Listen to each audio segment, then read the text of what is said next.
States of America and to the republic for which it stands, one nation, under God, indivisible, with liberty and justice for all. Thank you all for being here tonight for our special meeting. We are going to start. We're going to begin with the reason we're here today is to fill our open seat. So we are going to interview our two candidates, Sandra Cunningham and Stephen Gearhart. And Sandra Cunningham, we would like to start with you. If you would like to approach, we've got some questions for you.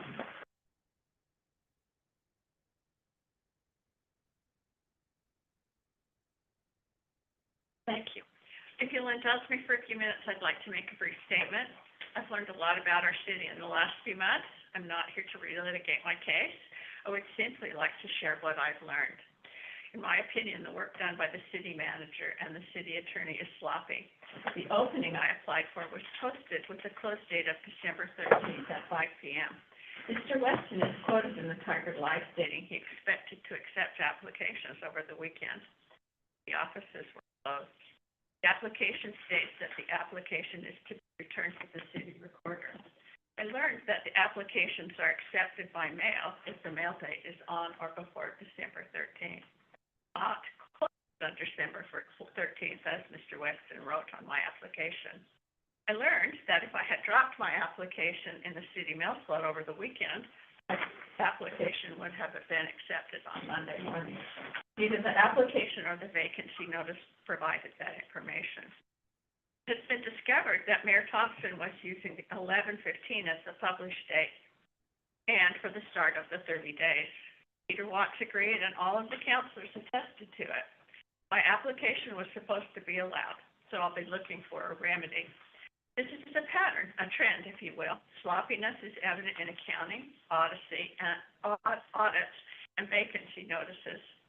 The board has repeatedly asked for cost of legal fees, and it has not been provided. Audits are late and have deficiencies. They've been completed, not on time. And I pointed out the discrepancies around vacancies. The City Council directed Mr. Weston to provide legal expense information for several court actions at no less than 6 City Council meetings with stated deadlines to provide the information. To date, Mr. Weston has willfully failed to provide that information. When we are sloppy in our audits and our accounting, we open the door to embezzlement. City managers need to learn how to count legal notices as defined by the Oregon statutes. Another trend the city manager has publicly called out members of the community by name who have brought legal actions against the city in an apparent attempt to villainize them at costing the city money, when in fact the city manager's actions have caused the legal reaction. Mr. Weston, when discussing the subject of court costs, avoids the Secretary of State's legal action against the city, which was self. As you know, I come regularly to these meetings. I hear the public comments from residents on how Mr. Weston speaks to us. This last month, one woman from the Island Annexation Group reported on a conversation she had had with Weston, telling her that he intended to annex. It was reportedly dismissive of her and her concerns. He openly disparaged our neighbor, Melanie Sagebear, with gossip he heard, not facts. He openly disparaged Mr. Swanson when the court action was filed to stop the appointment of Mr. Acholi, and he reportedly gossiped about this in the community. In August, the month after the public hearing regarding the Bruce property owner of the property, spoke in open forum in a disrespectful way Weston had treated her and her husband when he visited their property.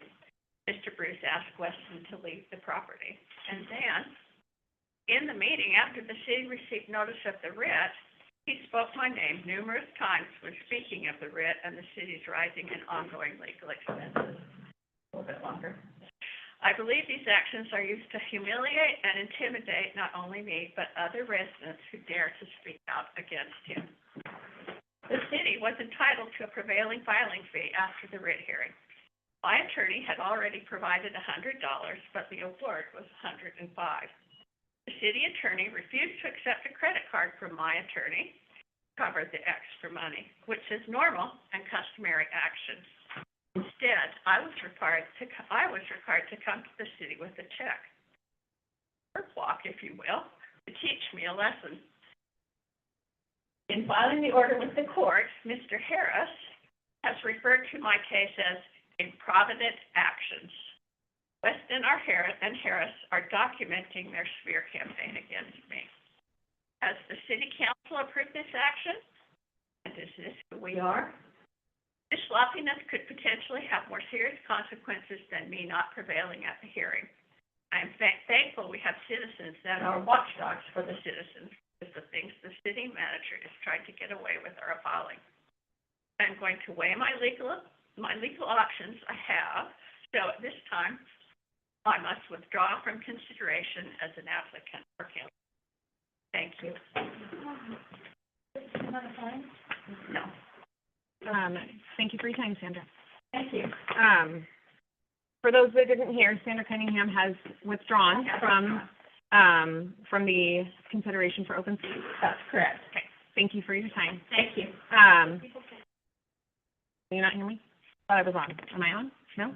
Yes? Okay. All right. Stephen Gerhart, would you like to come on up? All right. Come on down. Come on down. Welcome. Thank you. Council Braverman will begin with our first question. Okay. Can I ask real quick, does it matter? The only one here at this point. Vote? Yes. I think we should go through the process properly. I'd like to ask my question. Mr. Gerhart, what experience do you have that prepares you for this role in public service? Wow, good question. I'm going to read off the list. You've probably seen a copy of my resume. Past board member of Oregon Literacy, past board member of the Dalles Area Chamber of Commerce, founding board member of the Columbia Gorge Technology Alliance, past Wasson County Planning Commissioner, board member, past Columbia Gorge Fire and Rescue Budget Committee member, former Port of the Dalles Budget Committee member, past member of Project Managers Institute, the Portland chapter, past member Association for Quality and Participation, Portland chapter, founding member of the Dalles Toastmasters, and a graduate of the Dale Carnegie Public Speaking. Thank you. Does that help a little bit? Would you like to expand on that, or? Thank you. Question. That sounds very lengthy. Okay. Okay. My turn. And the second question is can you give an example of a time you worked with others to resolve a conflict or reach a consensus? I remember having to answer this question too. You probably remember my answer to that same question. I think you and Dennis were there at the last interview, the last two interviews. I appreciate that, Councilor Tyson. My position at Leupold and Stevens was the engineering technical representative. My job was to go down to the manufacturing group. They would, of course, generate $10,000 worth of parts that were bad, non-compliant. And then I had to go back up and go through the engineering numbers to make sure it didn't degrade the image of the rifle scope. Because I had thing over here ready to pull my hair out if that ever happened. So there was a constant battle between the two departments. And woe be the day that I looked in that image and it was all fuzzy because I allowed something to happen. So it was a constant for 13 years I did. Yeah, that seemed to work out. Thank you. Thank you. How would you ensure that all communities in our city feel heard and represented? They feel heard and represented. Heard and represented. One of my favorite questions. But I stand on a firm belief that we have 2 ears and 1 mouth. That is all about. Thank you, Ron. To me, it's all about listening. And as a sales manager for a number of years, I would teach my salespeople that when you go in to talk to somebody, you introduce yourself, you chat for a little bit, small talk, and then you ask a leading question, and then you shut up. It's amazing how much you can learn from people when you just shut up. Most people, they hate quiet spaces. And so it's almost comical when you shut up and you look at them and they just start telling you all about themselves, and you learn invaluable lessons on people. And they say first step to learning is listening. Yep, absolutely. Seems like this is a foregone conclusion. So, I'm gonna, I've heard from the question that was offered me. I have a couple of questions for you. Okay, are you gonna ask me my favorite ice cream? No, but I was gonna ask you, are you the owner of Austin Healy Sprite? Austin Healy 3000, yeah. Will you allow me to drive that in? In the parade, sure, yeah, you bet. Not part of the interview. All right. Okay, I'm just gonna ask one more question and then we'll go ahead and vote. And, you are aware of how much time serving on city council is each month, and do you have time and flexibility to serve? In retired, I find myself spending a lot of time sitting on the couch. So I need something to say. Okay, that concludes our questions. Oh, I'd like to just know. want to do our due diligence. Sorry for interruption, but the mayor didn't recognize me to speak next. You don't have any conflict of interest having to do with city projects. You're not a builder. You're not a realtor. Are there any conflicts of interest that you think you would have if we did appoint you as city council? I'm just a regular guy. Thank you. Okay, now I will call for nominations. The way the municipal code outlines is that each counselor will say the name of the person they would like to fill our open seat. Counselor Arditi? Here. No, say, I'm not sure. say Steve Gerhardt or nothing. I go for it. Say Steve Gerhardt. Counselor Arditi? No, say the name of the person you want filling the seat. Steve Gerhardt. Thank you. Okay, Counselor Braverman. Steve Gerhardt. All right, Counselor Tyso. Steve Gerhardt. Counselor Hartman. Steve Gerhardt. Okay, Council President Gelfand. Steve Gerhardt. And Mayor Kazmersky, Steve Gerhardt.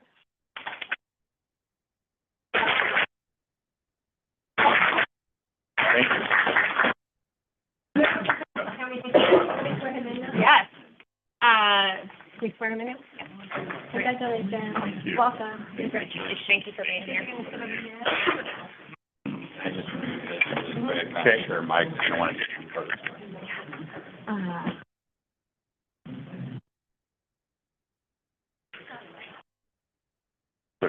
Thank you. Have you raise your right hand and repeat after me. Quiet, please. I state your name. I, Steve Gerhardt, Do hereby solemnly swear do hereby solemnly swear that I will, to the best of my abilities, that I will, to the best of my ability, faithfully fulfill and discharge the duties of the office faithfully discharge, Fulfill and- fulfill and discharge the duties of the office to which I have been appointed, to which I have been appointed, and that I will support the Constitution of the United States of America and that I will support the Constitution of the United States of America and the laws of the state of Oregon and the laws of the state of Oregon and the ordinances of the city of Kingston. and the ordinances of the city. Thank you.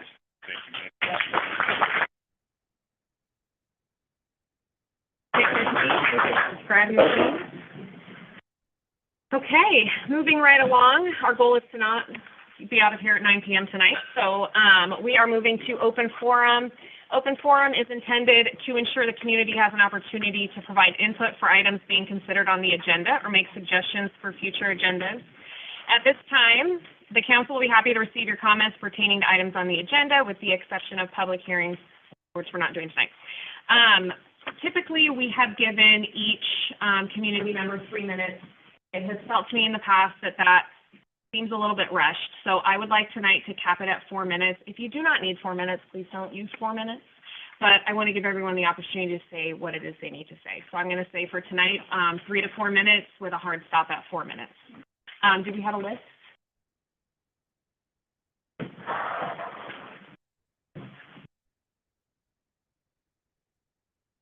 Okay. We will start with Don Mobley. Shanley. Okay. A second, Don, and I'm just timer up.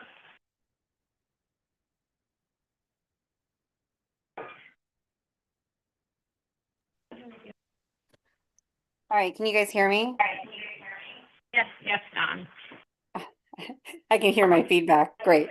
All right, well, thank you. Thank you very much for open forum time. I appreciate that. I just wanted to speak again. I did it the last meeting, but this is just a little bit more of a reminder in regards to resolution R 2025-08, respectful workplace. This resolution covers policies that should be covered in the city employee handbook, not a resolution, including the policy, or including, excuse me, the public in the policy infringes on our First Amendment right to free speech that is essential for the functioning democracy, as it allows for the open exchange of ideas and the ability for citizens to hold their government accountable. Governments cannot restrict or punish individuals for expressing their opinions and ideas or beliefs. Furthermore, the public makes no oath, nor do we sign a contract with the city binding them or binding us to workplace policies. As for employees and council, this policy has two major flaws. And one of the areas is in reporting the violations, and the other area is in the consequences of policy violations. So out of the four options that this policy gives for reporting, the human resources is one of the areas. However, King City does not have human resources. That job falls on the city manager. Also, it points out that you can report violations online. However, as far as I know, King City does not have a portal in order to report violation online. And even if and when it does have an online option, who will the complaints go to? Well, that would probably be the city manager. So seeing that one of the options to report violations is the city manager, that means 3 out of the 4 reporting options is the city manager. And the public has been calling out city violations month in and month out for years now in open forum to the city council and the mayor, which is your 4th option for violations. However, these complaints have in the past gone on deaf ears. So the public only recourse has been to bring a lawsuit to King City or to participate in recalls. So seeing that violating this policies can result in restricted access to city facilities or events, as well as removal from public meetings, it is an issue that the city manager will hold all the cards. He will be both judge and jury as to whose complaints get heard and how they will be punished. It seems to me that a policy like this should have pathways to get back into the good graces of the city, or it should cover how violations will be processed and the steps to right the wrong. Unfortunately, I just don't feel that this resolution is doing what it's supposed to be doing. I feel it's actually a manipulation of the city manager to actually gain further control of both the city council and of the public, being able to determine who he wants to be heard and who he doesn't want to be heard. Therefore, having that control to kick people out of the city hall and out of meetings such as this one is just far too much power and is not respectful. It is not showing any type of fairness or dignity to any of his employees, city council, or to the public. So I don't feel that this should pass. This should be a city policy, not a 30 resolution. seconds, Don. Thank you. Nope, that's everything. you. Thank you so much. Okay. Thank you, Don. Okay, moving right along, Gretchen Diener.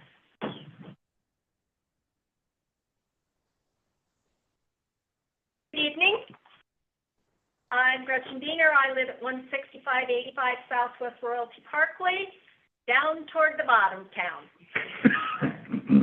The reason I'm here tonight is the discussions that have been going on regarding the property down at the end of 131st.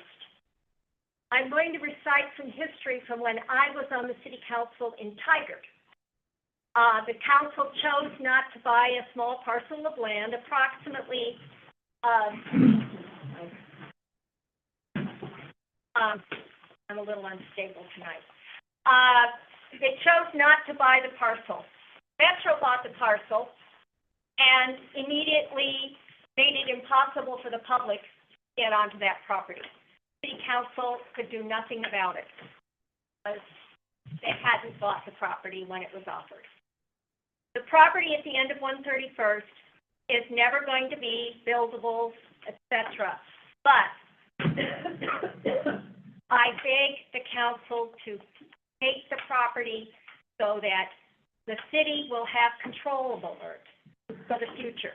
This council may never do anything with it, future councils may not ever do anything with it, but the state legislature has taken so much of our local control over land use matters away. I really want the city to take advantage of this opportunity to have control of that land for the future. I think it's really important. Thank you. Thank you. With saying that we have 3 to 4 minutes tonight, we do have 17 left that need to speak, so please use your time concisely. We do want to hear you, but, you know, we want to leave time for everyone. So next up is Amanda, is it Carter?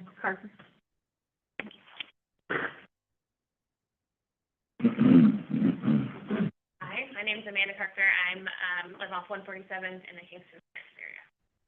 I'd like to address respect for the community. There have been some attempts lately to put participation restrictions on residents with the extra attention given to those living in Kingston Terrace. The city manager and Mayor Pro Tem Danny Gelfand attempted to split the public forum into King City residents and non-residents. They attempted to change established practice in the order of business outlined in the municipal code by placing public comment after a controversial property purchase and proposed vote. This was perceived as an intentional attempt to influence the outcome.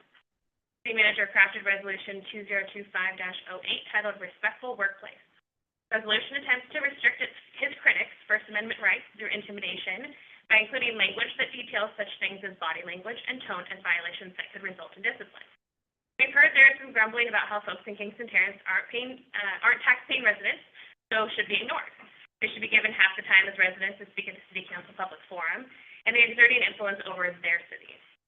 This influence argument was used heavily during the recall by all of the many non-residential politicians who lived outside of our community to exert their influence on voters. None of them even lived in Kingston. Even labeled as NIMBYs, one of our loudest NIMBY accusers became very local when a proposal would have influenced traffic in his neighborhood. We were labeled in the opposition well before the city voted for the transportation system plan and master plan. How could we be the opposition before the council had even taken a position? We were labeled wealthy landowners with private interests interfering in city manners. And you may not be aware that the no on the recall campaign had huge donations from the developers and the largest landowners in Kingston Terrace. How unreasonable and unfair is it for people to believe we should have limited participation and be excluded? There are two distinct and well-established communities in Kingston Terrace that are now caught in a King City takeover. Rivermead, established in 1948, and the 147th community in 1880. Our homes and properties were referred to as a blank slate by the city consultant. Insulting, but telling. Both communities now live within the confines of the King City UGB without an opportunity to vote. Our properties now have zoning restrictions placed on them. Collector roads and parks are planned on our properties. We will deal with the construction noise and traffic for years to come, while our detractors will not be affected. King City residents have a city government, but where is our representation if we're considered outsiders? Our representatives show up to all the King City Council meetings, Planning Commission meetings, hearings, have served on the Planning Commission, Stakeholder Advisory Committee, testifying and continue to demand accountability and transparency. We are the folks that show up to these meetings and are paying attention. To be crystal clear, we are joined by your fellow tax-paying residents from Edgewater and KCCA. Collectively, as a group, we are well-informed and knowledgeable about what's happening and what's happening in this city. We know who some of our detractors are, but for those making comments in the shadows, talk to us, show up, and participate. Most of us in Kingston Terrace have lived here for decades. We shop, dine, and do business in King City. My great-great-grandparents lived in King City in the 1960s.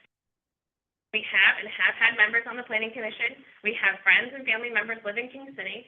I want a future that's for this city that reflects the values and vision of the people that live here now, and for the future of my two little boys, ages 2 and 4, growing up on 7th-generation property. Thank you. Thank you so much. Thank you. Mike Meyer.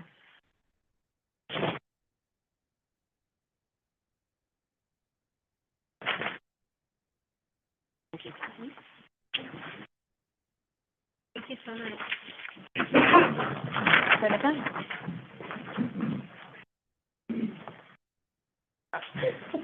Mike Meyer, Terrace, off of 147.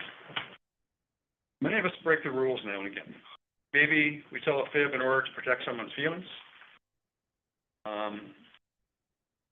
Government, however, is held to a higher standard. zero tolerance for breaking the rules for dishonesty.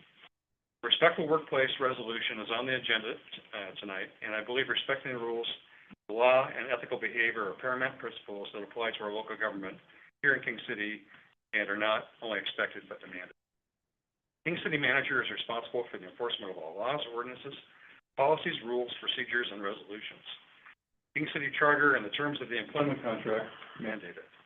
According to the Fourth Amendment of his employment agreement, the city may terminate his employment immediately for willful negligence, fraud, criminal act, willful failure or refusal to comply with the charter, ordinances, policies, or rules of the city, failure to perform any provisions of his employment agreement or perform the duties and responsibilities assigned to him. I ask the council to evaluate the city manager's job performance as outlined in his employment agreement, their duties and responsibilities in the city charter, under powers and duties of the city manager.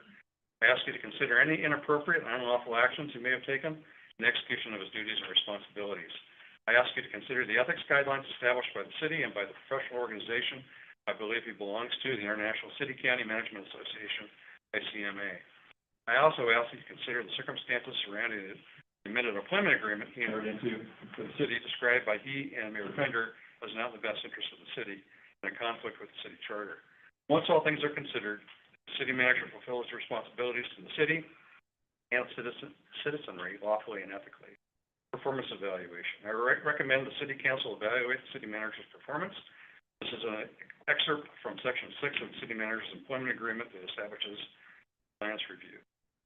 Employee may be evaluated annually by the council for compliance with terms of this agreement and adequacy of performance, designated duties and responsibilities. Requirements of the job. The requirements of the city manager are clearly described in his 1, employment agreement, 2, the city charter, and 3, the municipal code. There's overlap between the three, but here are the essential elements of each document. I'm just hitting the highlights. Employment agreement, Fourth Amendment, duties and responsibilities. Perform all duties outlined in the city charter and any other duties and responsibilities authorized or as directed by the city council. Abide by the policies, rules, and directives of the city council in accordance with the charter and ordinance of the city. City charter. The city manager must be dedicated to the highest ideals in honor and integrity. Provide facts. Keep the community informed about building a sense of community. Ensure that all laws, provisions of this charter and acts of the city council are faithfully executed. Make available an audit at the end of each fiscal year. Keep the city council fully advised as to the financial condition. And make any other reports as the council may require concerning operations. Provide staff support services for the mayor and council members to promote partnerships among council staff and citizens in developing public policy, building a sense of community. Municipal code. Exercise control and supervision of all activities, departments, and offices except the city attorney. Supervise the administration and be responsible for the enforcement of all laws and ordinances. Enforce all the policies, rules, procedures, and resolutions duly adopted by the mayor and council.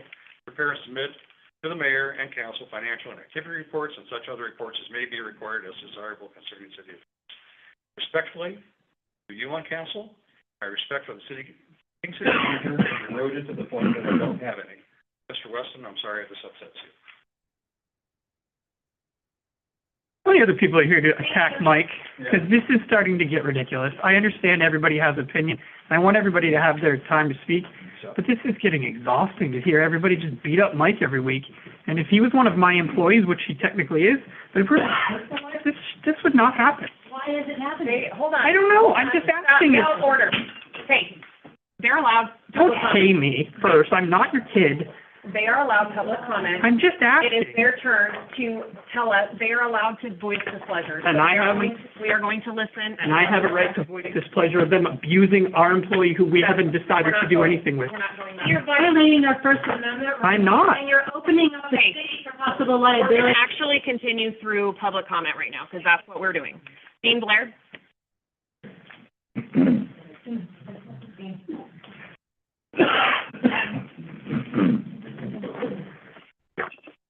Dean Blair. I live in unincorporated Washington County within the King City UGB.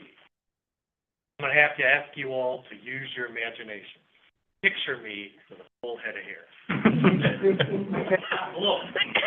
Dean Blair, 17 years old. I live in the Irvington District in Northeast Portland. I'm a senior at Grant High School. Go Generals. So, I understand you're considering buying a remote piece of property on the Tualatin River at the Go. Friends and I are always on the lookout for places like this, to hang out, have a little adventure. Like Hitler's Beach on the Columbia River, the wooded area with the motorcycle dirt trails, the Rocky Views and the Rocky View Trail, and dozens of others I'm not going to let you know about. This checks all the boxes. First, public property, we're always careful not to hang out on private property. You never know if a crazy landowner's going to show up with a gun. We don't want any part of that show. Second, have a four-man raft, do a lot of white water rafting. My friends have a couple of those large commercial truck inner tubes. We're not stupid. After that incident with Dwayne Geisinger with the surgeries and the neck brace for 2 years, we don't even try to dive through those anymore. 3, it's difficult for authorities to access. Frankly, we're not worth the bother.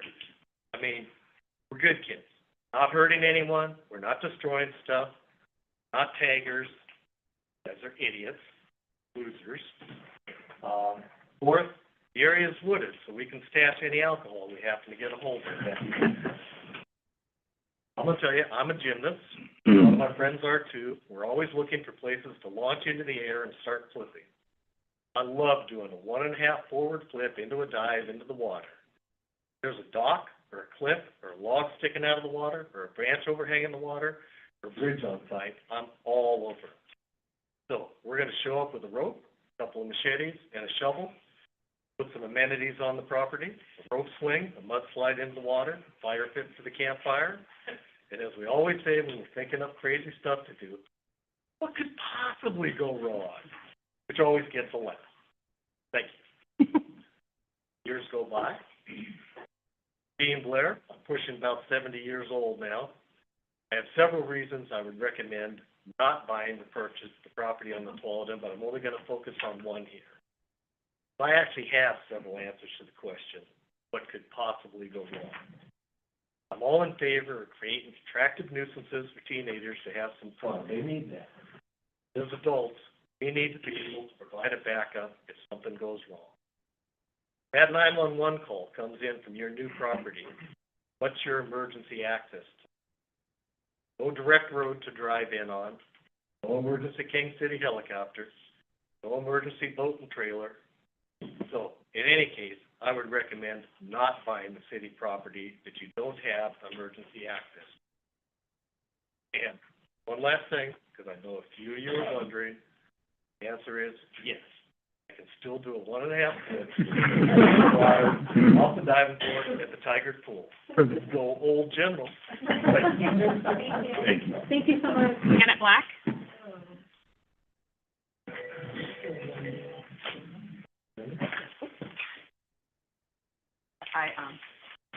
It's a long email, but this is a highlight. I have a map that shows the public right-of-way, the property at the end of the street. Thank you.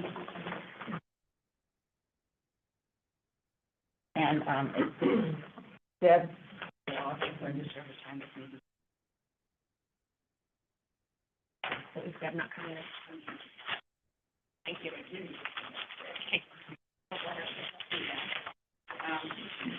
And the information from the county with the reason is a direct connection to the Falls Trail. And the map I just handed out shows definitely not direct. And I was a little concerned that this is misleading information. And I just wanted to bring up, I want to bring to your attention a couple other periods that there's been also some misleading information. Some of you already know about this, but not all of you were in council. A recent example was in November, he told both the Planning Commission and the City Council that the grant for Metro for the West Side Trail concept plan had a deadline of December 1st, 2025. So the Planning Commission that they needed to make a recommendation to move it forward and satisfy the grant. When he was asked by a planning commissioner if King City would need to repay the money if they didn't get it done, he replied, you know, that's always $1 million question. He told the council that if they could not meet the deadline, he would need to go back to Metro and tell them that their deadline could not be met. I got the grant deadline documents from Metro with a public records request, and the only reporting requirement for December 31st was a progress report. Actual grant deadline is June 30th, 2027. I emailed him to ask about the apparent error. At the December City Council meeting, he changed the statement about the Metro grant deadline and said the concept plan approval was needed to strengthen the RFFA grant. That was the grant for $7 million for the West Side Trail, the roads under the power lines, and the parking lots. That application stated, the Planning Commission recommended approval of the concept to the City Council. A vote for final approval in December 2024. I believe that Mr. Weston's statement about strengthening the RFFA grant because the grant application was submitted in November and the City Council did not approve the concept plan until December.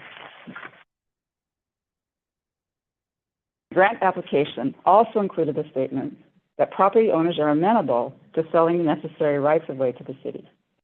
The sale of the property owned by the Edgewater HOA is controversial now and was also controversial at the time the grant application was submitted. I think it was not accurate to say that the HOA was amenable to selling the property. Although it's possible that Max Carter was the person who actually wrote the grant, he is under the supervision of Mike Weston. I have one more recent discovery to tell you about related to the TSP relook. We have been told that there's a requirement to do a periodic review every 7 years. We have been told it would be too expensive to do it now, and so need to wait till 2030 when it is required to be done. I was curious about whether there was any flexibility with this deadline, so I called the state. I found out there is no requirement for a periodic review. I was actually pretty excited to find this out.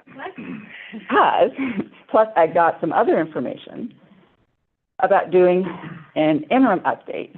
I don't know if you were of the new law, the Climate Friendly and Equitable Communities Law. You're now using Deb's time. Okay, I'm almost done. So that because of that new law, it would be really expensive to do a change to the plan, but I found out that there's a grace period. We can do an interim update. If we start it by June 30th, 2027, it might cost less than we've been led to believe. There's still more research to be done. We have lots of questions to ask. But if I hadn't reached out to the state, we might never have known what possibilities exist. Please ask. Thank you so much for that research. Thank you, yes. So, Deb, you don't have any comment? Okay. Randy Olson.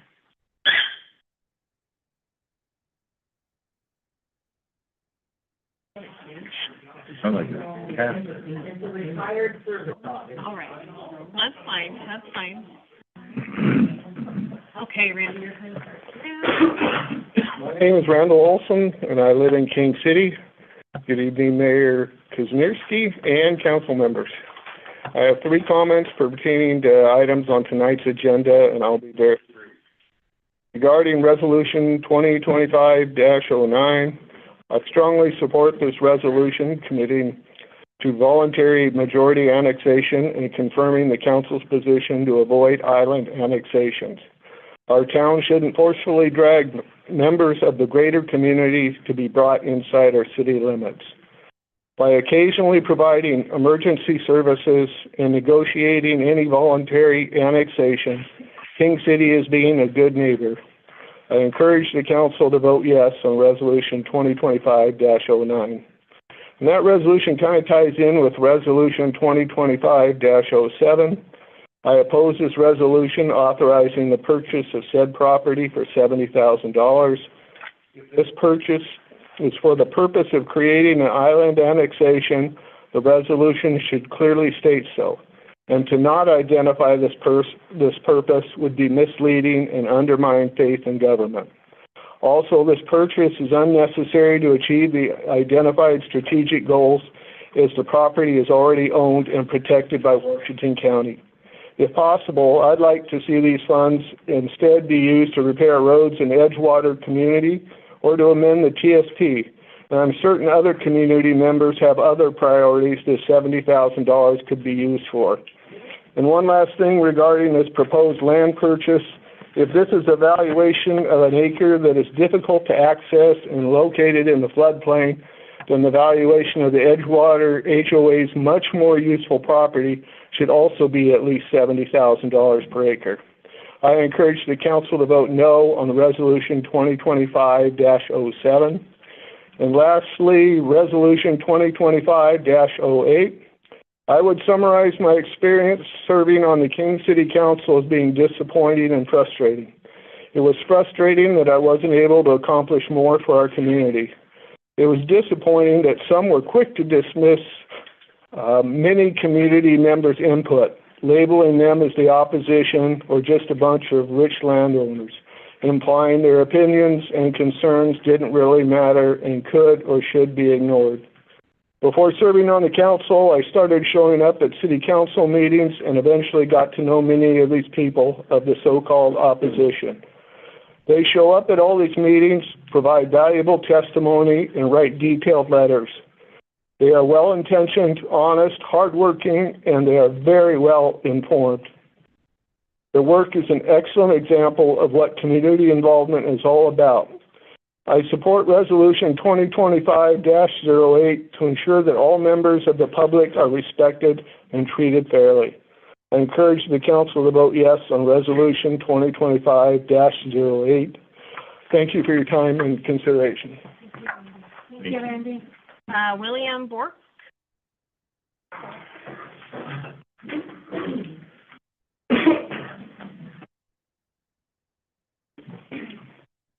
This is not planned, but it's very appropriate that I come in right after Randy. Good evening, members of the council. My name is Bill Bork. I'm a King City resident in the Edgewater community, the northeast corner of the subdivision. I'm appearing before you tonight regarding the adoption of Resolution 2025-09, which has been mislabeled by the meeting agenda as 2025-11. Excuse me. The value of this resolution is to basically establish as a fact that King City will not pursue the process of island annexation. That this resolution has been written as a response to the outrage expressed by many of your King City constituents, and it's more about voter rights than it is about the city's prosperity. However, a second document has been presented to you as a request for council action. It begins with a recommendation that you deny this resolution and follows with an explanation of why cities do pursue island annexation.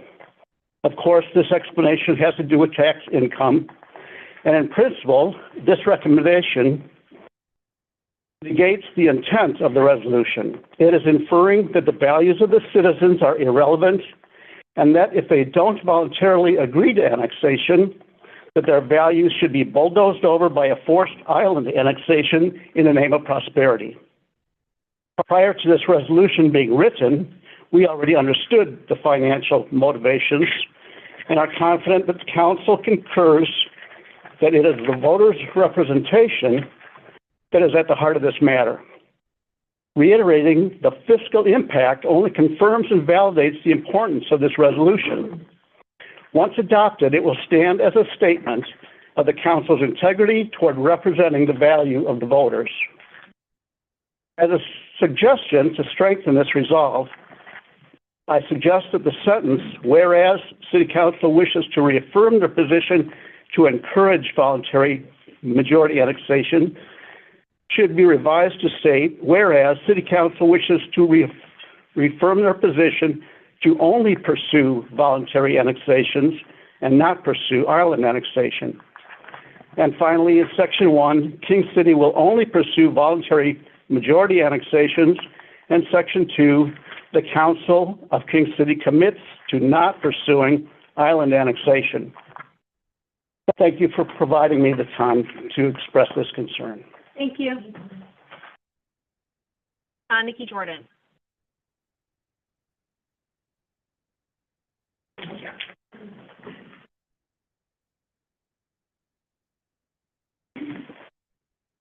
Hello. Glad to be here. My name's Nikki Jordan. I live at 17740 Southwest 131st, at the very end of the road, in the brick house on the left-hand side. So I am very close to the property that's on a resolution today to be purchased. I just wanted to reiterate, first of all, that in the original resolution, the purchase of the property, there was no mention of the fact that it was for island annexation.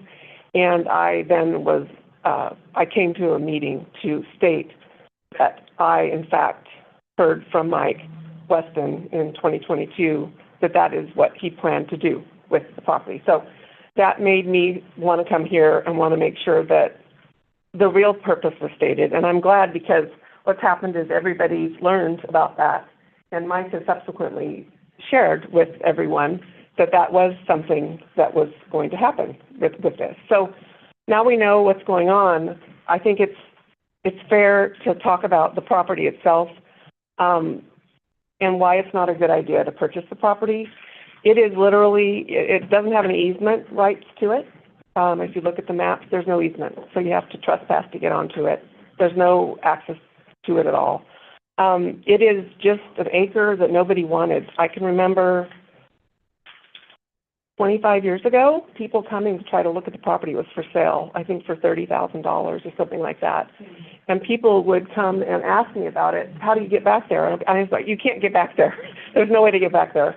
So it's basically, it's really, there's no purpose to it at all. It's in a floodplain. It's in a 100-year floodplain. In 1996, it flooded 2 feet into the house I live in now, and that is well far away from where that is. So this property floods. It is not accessible. In the winter, the water comes up. So if you tried to build anything or put a walk or anything, it's going to be taken back by nature because of the conditions that are down there. And also there's very strict rules about building or doing anything in the floodplain. I can't bring in a load of dirt, okay? Because it would displace other dirt where floodwaters could go. Okay, so you can only push it around. So you can't bring anything in. As a homeowner I've been there for 30 years. That's been hard to deal with. I can't bring anything in, and I've abided by the rules. And if anybody's breaking those rules, I always watch, and I'm like, nope, you can't bring dirt in, you can't bring sand in, you can't do anything. Because those are the rules, and there's a rules for a reason. So if I can do it, everyone else can. 1 more minute. Okay. The one thing that's unique about this property is over the years, the water coming down from the development over the many, many years has created huge gullies. We're talking 3 people deep gullies and very wide. So even to try to do something with that is going to be a major problem. And I also think that it will be hard for emergency services to get in there. It will be hard. A lot of what other people have said. It's just not something I think you should spend $70,000 on. The money could be spent somewhere else. There's so many things I could tell you, even driving through King City. I'm like, oh, that would be great to spend money on. Anyway, I'll stop with that. And thank you for your time. Let's see, we got Stephanie Bellingham.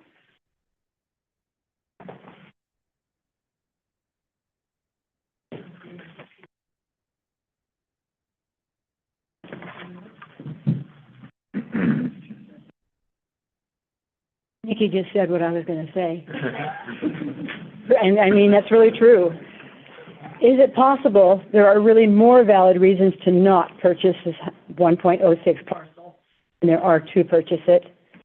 Is there a far better use for $70,000, which people could and would enjoy in the near future, which is also a direct river trail? How many years away is a potential river trail along the Tualatin River via eminent domain to encroach on private property of so many residents? This 1.06 acre parcel has no land access per Washington County auction info, which tells us there's no easement. 131st does not legally extend to this property. This is a rather large obstacle. Snow access is the best thing that ever happened to this little piece of property. It keeps it pristine. We should remember at all times there's a reason the Tualatin Wildlife Reserve does not allow joggers, bikes, or dogs, which is so healthy for this parcel as well. This landlocked parcel within the 100-year floodplain includes soggy wetlands and floods often. Developing it will be a Washington County Code nightmare. The huge ravine down the middle of this parcel didn't even exist prior to Edgewater and the other housing developments built within similar time frames.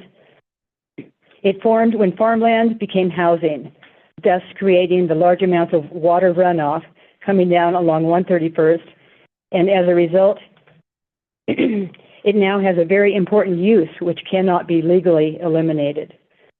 This parcel's riparian Class 1 classification, the highest level of wildlife natural protection available, designates it as enhanced property with development obstacles intended to legally retain its undisturbed state. Something not previously discussed, the increased fire danger a private secluded trail in a high-density area creates in the summertime. We,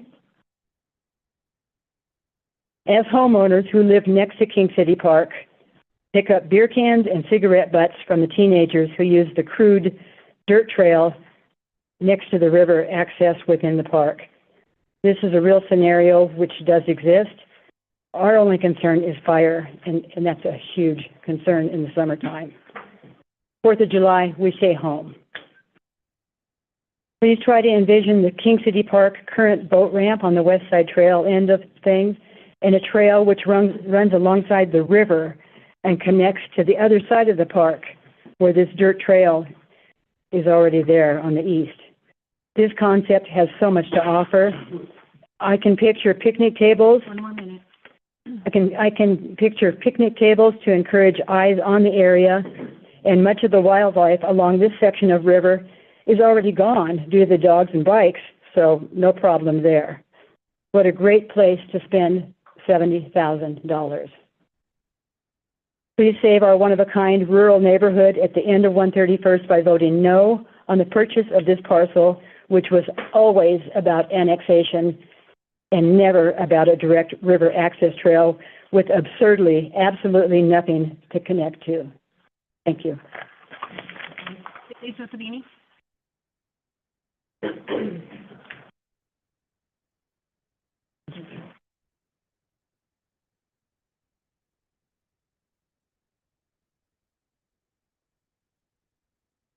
Hi, I'm Lisa Sabini. I live on 131st.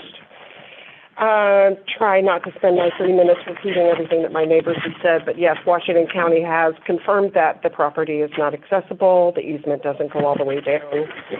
And again, I would like you to vote no on this and use your money elsewhere. Little bit of concern with the new resolution 202509. It just seems a little vague. It's preventing supposedly the forced island annexations, but it's not preventing other kind of forced annexations. I'm curious about the executive summary not being in King City. What services is everybody providing me? Because near as I can figure, I don't have your police services. I have sheriff. So that was a question. You don't have to answer it, but it felt like it was, a lot of this is a little misleading to possible council members or maybe even your constituents or other neighbors. You don't typically see a resolution where you're kind of patting yourself on the back for, not forcing an annexation in the Castle Oaks West. I think that Section 1 needs to say we'll pursue only voluntary majority annexations as well. But I feel like there could be a few loopholes in there that would not give us what we wanted, and to us last meeting. So, thank you. Thank you.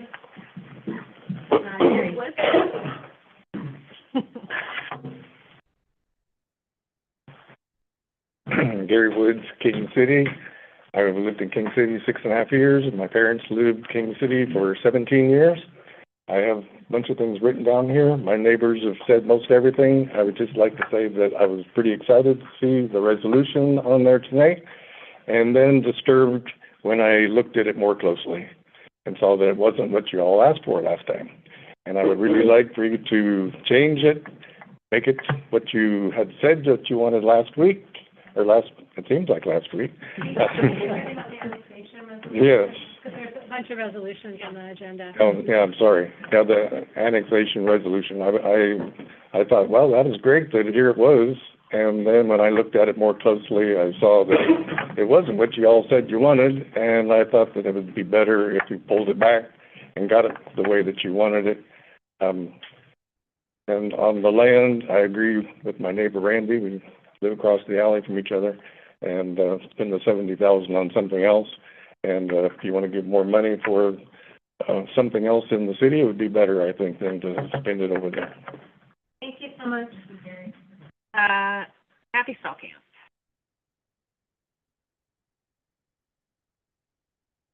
I'm going to give you a couple things.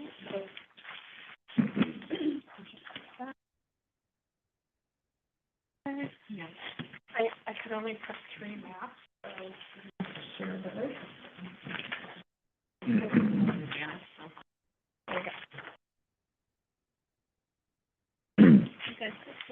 Okay, so I live at 1765 Southwest 131st, and what I've given you are 2 documents. One is from Washington County, showing that that property, when it was initially posted, it said that there was no access. The second thing I gave you is a map, and on that map it shows the red line there is the easement. It shows where that property is, and it shows that literally there is no way to access that property. So you are looking at purchasing a piece of property that has no access. It's secluded. If there's an accident there and the firemen need to get there, the police need to get there, they're going to have a problem getting there. The only access to that property is via the water. So important for you to know. It would be very difficult to make this property ADA compliant. The property's in the floodplain. You can move dirt around in the floodplain, but you can't add it, as my neighbor said. So it would be very expensive to do that. I haven't seen anything that the city has provided that talks about what that cost would be. If you chose to move dirt around, how would you do that? What would that cost? I would think that would be very expensive for you to do that. Currently, my neighbor who does have access to that property is willing to buy it. She has the money. She's willing to buy it. She would have access. Seems like that's a more sensible thing to do. And again, it seems like this is not a good use of King City's money to buy something that really has no value to you. The second thing I'd like to talk about is the resolution regarding the annexation. So the resolution in it, the King City manager says that he believes this resolution is not good for the city, and he states that the area to be annexed are using the city's resources, and he specifically has mentioned the police service in the past. Well, what happens is the people that are unincorporated, they pay for enhanced police services, but there's an agreement between King City and surrounding areas that when there's an incident, that they share services, right? So it's not like you're going to provide more services to anybody. It's just that if places were annexed, the tax dollars would come to King City. So I want to make it clear that you are not providing more services now than you would if they get annexed, or less. So services would be the same. What seems to me is, sorry, I can talk, I'm sorry. I just rattle on. It seems to me what makes sense is for King City really to be a good neighbor, right? Be a good neighbor, talk to people, find out what people want, have people want to be part of King City. King City's had a couple really tumultuous years. Clean up your backyard, then start talking to others. As the mayor said in her interview in the Tiger Life, she wants to talk to people. She wants to find out what neighbors want. Do that. My suggestion is that you not force annexation and go forward with that. So, thank you. Thank you, Kathy. Gary Davis?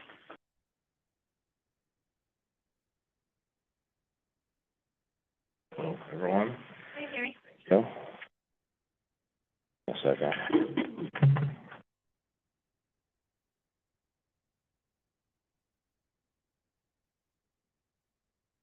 Should have had this ready.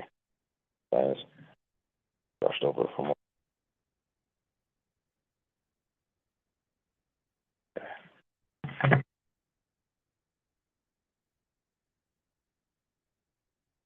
Okay, so I don't get to come to these too often. I've been here a couple times. There's a couple things that have gone on in the past meetings that I've been meaning to get in here and talk about, but I haven't had a chance. So I just want to touch on a couple things there that I'm pretty passionate about. So first, I did notice a few months ago, and I believe someone mentioned it, there was a proposal on the council agenda to split the open forum time between King City residents. I'm a King City resident, and so I guess it was going to split King City residents and non-residents is how I heard it. So thankfully, that doesn't appear to be moving forward, which I really appreciate. I still want to be very clear. Attempting to silence or question the rights of individuals to speak, especially those that are impacted by city decisions, is wrong. It's deeply concerning that was even on a topic that was going to occur, that we were going to have this second-class citizens because they technically don't live in King City, but they're impacted by this TSP. I mean, that just blew me away, and it's pretty upsetting. There are neighbors, there are fellow Oregonians, there are Americans, and they absolutely are impacted by the decisions made here. And our government should not try to silence or legitimatize their voices. So I just want to say that. Second, I've repeatedly heard the city manager state for months now that visiting the TSP will require starting over at a cost of $1.2 million, and then this periodic review of 7 years, which now I'm hearing is not even a requirement, which makes me even more mad.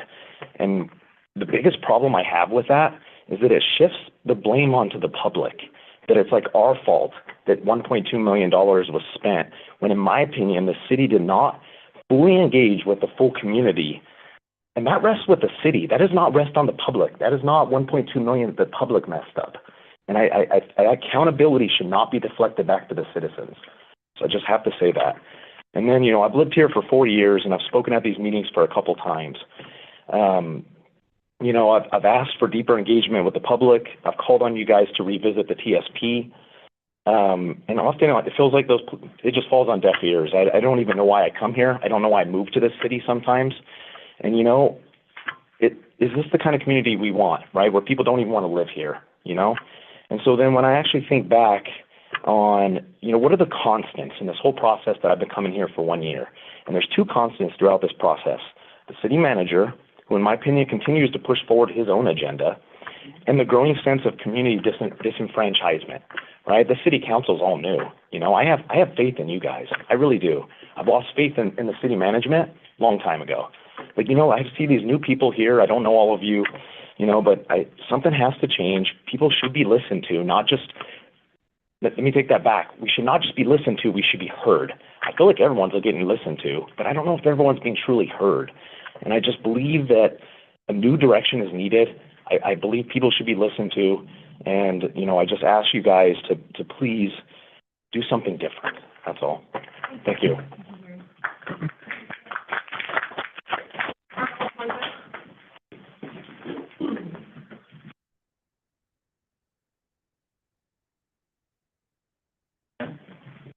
Hello again. I'm Carl Swanson, 12085 Southwest King Richard Drive, King City. At the April 2nd special King City Council meeting, I spoke against the city manager's proposed land purchase at the end of 131st. I asked who was pushing 131st land purchase, who was pushing the Edgewater HOA land purchase and forced annexations, not council, obviously not our community. It was only pushed by Mike Weston.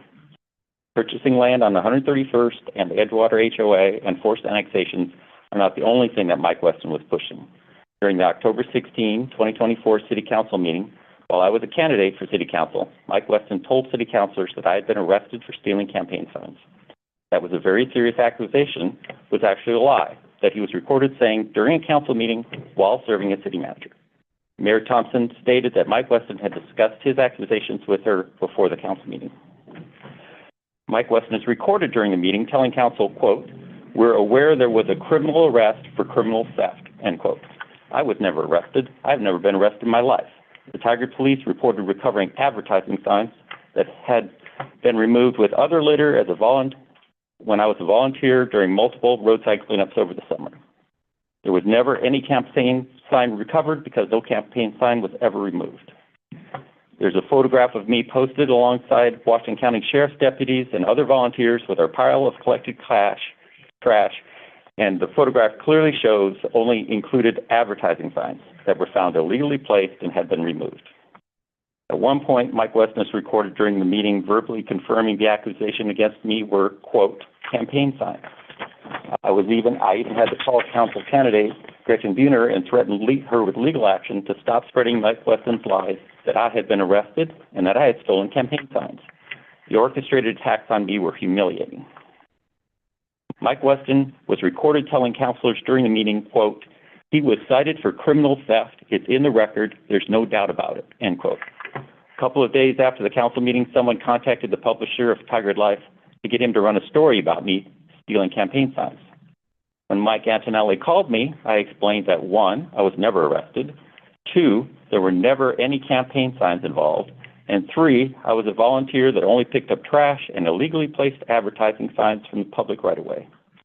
He told me he would not run a false story that was clearly a hit piece and just another attempt to destroy my city council candidacy. I was hurt by Mike Weston's deliberate defamation, which ruined my chances to be elected city councilor, and is why I chose not to apply for the seat being filled today. During the same city council meeting, the council discussed removing me from the city budget committee because of Mike Weston's false accusations. Mike Weston asked for a motion, and the council voted to schedule a public hearing for me to appear before them on October 22nd, 2024. The hearing was canceled the day before, which took away my ability to defend myself against the false accusations from Mike Weston. No reason for cancellation was ever given. This all occurred as vote by mail was starting, so there was no way to recover. I believe Mike Weston was able to illegally interfere with a King City public election. One campaign sign that was actually stolen was mine. When the campaign sign was stolen from the public right-of-way outside City Hall, I reported to King City Police. Apparently it was stolen by someone on city staff, and it was discovered inside City Hall. That campaign sign was never returned to me.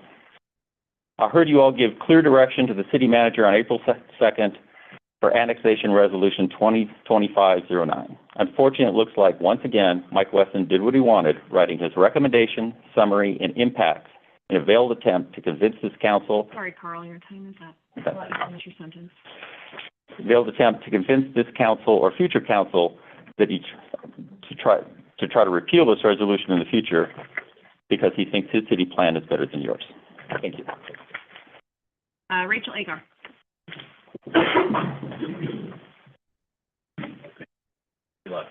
Oh, okay.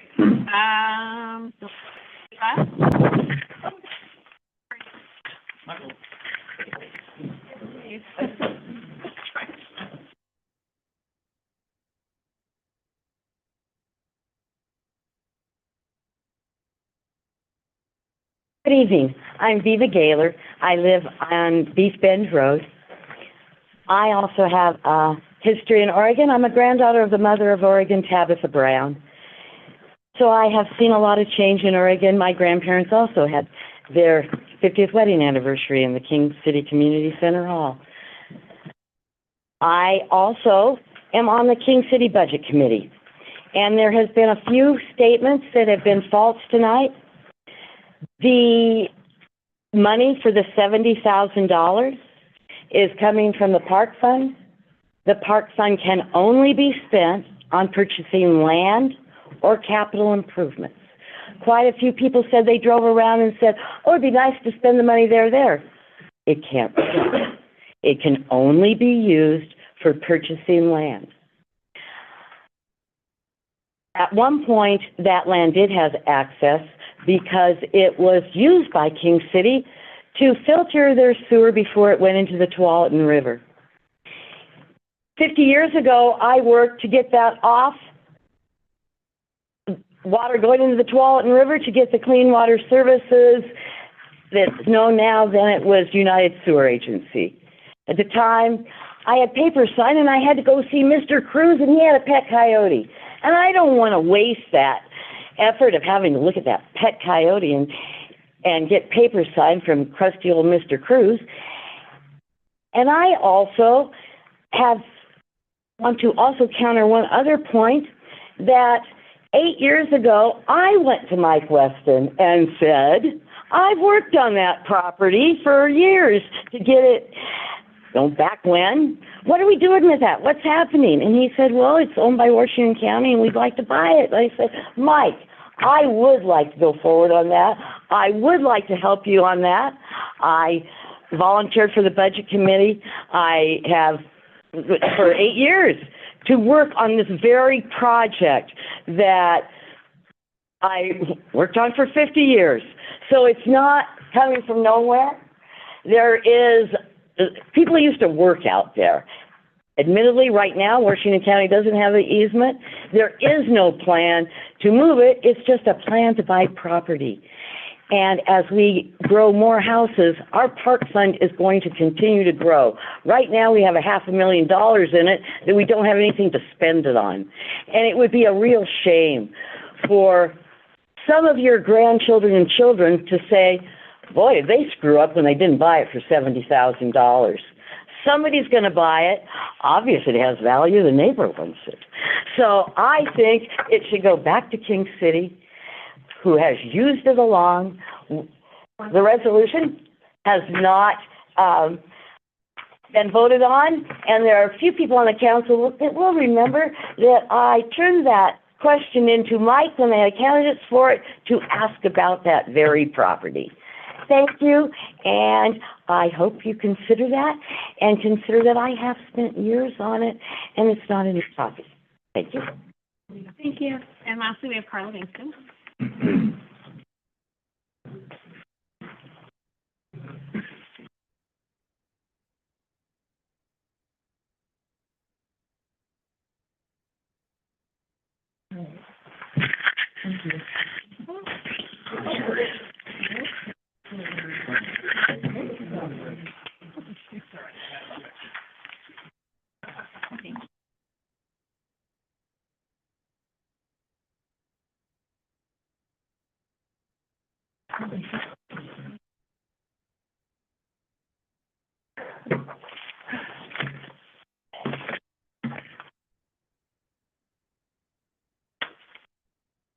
Okay, so I'm here to talk about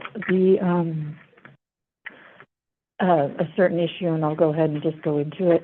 The voluntary versus forced annexation issue is becoming more and more prominent in city planning now that the construction has begun. Am I ahead here? Yes. Okay. The voluntary versus forced annexation issue is becoming more and more prominent in city planning now that the construction has begun in the city. I'm concerned that a rush to build will lead to unwise choices being made which may not be able to be reversed. One of those issues that is close to my heart is the idea of the main thoroughfare for the entire King City expansion runs directly through the conservation easement west of River Lane and borders the Tualatin River. When the transportation plan was released, we scheduled tours for the council, planning commission members, and some city staff so they could see and understand the important part the land plays in things like protecting habitat for many species of animals and plants and maintaining water quality in the river. I was very disappointed and hurt by comments that were made about the easement by the city manager that were not representative of the actual condition of the easement. At different times, it was said on the record at public meetings that the road needed to go through the easement to be co-located with the sewer lines. This was later debunked when Clean Water Services decided not to run sewer lines. Excuse me, that the easement was full of garbage and non-native blackberry bushes, when in fact Tualatin Soil and Water Conservation District has done invasive weed control and additional native plantings for almost 10 years now. That there used to be a road at the back of the property when there was only a maintenance path so that the tractor could get access to any needed area. Most of the access was washed out by the 1996 flood. and that King City would do restoration in the easement once they owned it, but the city does not have the knowledge, the resources, or the funds to manage the health of the easement. So I just want to put that out there and say that it's still a really big concern to me and other people to save the easement and not let a road run through it. You know, there's no such thing as, oh, it's not going to hurt much. It'll just be one little place, and it doesn't work like that. It's going to make the area subject to light, noise, and heavy metal pollution forever. And the animals that need to breed need to have quiet and safety for their progeny and to be able to feed themselves. They need that easement. They need sorry, got a little bit of fog rain. They need the protection of that land where nobody else can really go in and just have a place to live their lives and raise their babies. So thank you for your consideration. Thank you. That concludes open forum. Thank you all for your comments. We will be taking that into consideration as we move forward. Next on our agenda, unfinished business, we will discuss Resolution R 2025-09, not 11, regarding island annexation. Would anybody like to start this discussion? I would like to say that I don't think that this resolution appropriately represents the motion voted on by council last week. Things missing, in my opinion, such as language about including voting, self-determination.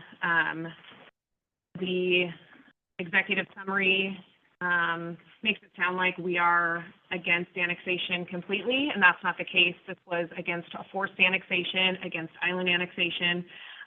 So the language in there, in my opinion, is not what we voted on as council last week. And Madam Mayor, I'd like to add that this was a motion that I brought at the last city council meeting. I repeated several times within the body of that motion. And this was my motion was seconded, and it was unanimously voted to ask city manager and city attorney to create a resolution that stated that we would not have forced annexation. We would not have forced island annexation. It was to include that any annexation would have to be, including a vote, it would have to be voluntary, that the citizens agreed to be annexed. And I also asked to see a deadline, which I added to the motion, that was unanimously passed by the city council for us to respond to the bid. And I don't see any of that at all in this rewrite. That, in my opinion, bypasses the will of the city council, which was already voted unanimously, and it again feels to me, and based on all the public comment, it just feels again like I'm being bullied by the city manager and the city attorney, and the city council is being bullied because we already agreed and had a motion passed unanimously. And now we get this other wording with their recommendation against this. And I don't know, maybe it's me, but I'm actually at a loss of words of how disappointed and really how outraged I am that, once again, the city council is supposed to be managing the city manager and the city attorney. We come to a unanimous resolution on the wording of what we want done, and then we get the opposite. I don't know if that's any indication of how bullied we have become, but to me that is not respectful. It is not lawful, and I find it to be, I really find it to be reprehensible. So I had to express that. I would like to make a recommendation that we do not vote on this resolution tonight, that we have it sent back to be reworked. I would encourage you to go back to our last meeting at hour 2, minute 11 at 50 seconds and relook at exactly what we had voted on as far as what we wanted to see in this resolution. But in my opinion, I'm not comfortable voting for or against it because it simply isn't what we asked for. Yeah? Okay, all in favor, raise your hands. Aye. Okay, passes unanimously. We will add it to, an agenda in the future when it has been reworked to meet the needs of the council. Moving on to,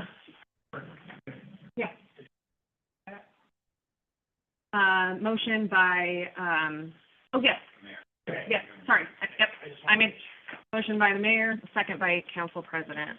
Okay, resolution, next on the agenda is our resolution R 2025-07, a resolution of the city council of the city of King City authorizing the purchase of real property. This is, that property at 131st. Anybody like to say anything about this before we put it to a vote? I think the people have spoken loud and clear. I think it's a definite big no. I have to agree with the newly appointed council member. I am voting no on this because in essence, this is forced island annexation, and the public outcry that has been at the last 3 meetings has been very persuasive to me that this is not a good thing to do, that whatever benefit that the city feels they're going to get from this is outweighed by the enormous amount of detriment. I feel, unfortunately, that council was misled and told by the city manager that this was for direct access to the Tualatin River Trail, but the trail doesn't go through this property. It's a floodplain. It can't be built on or shaped.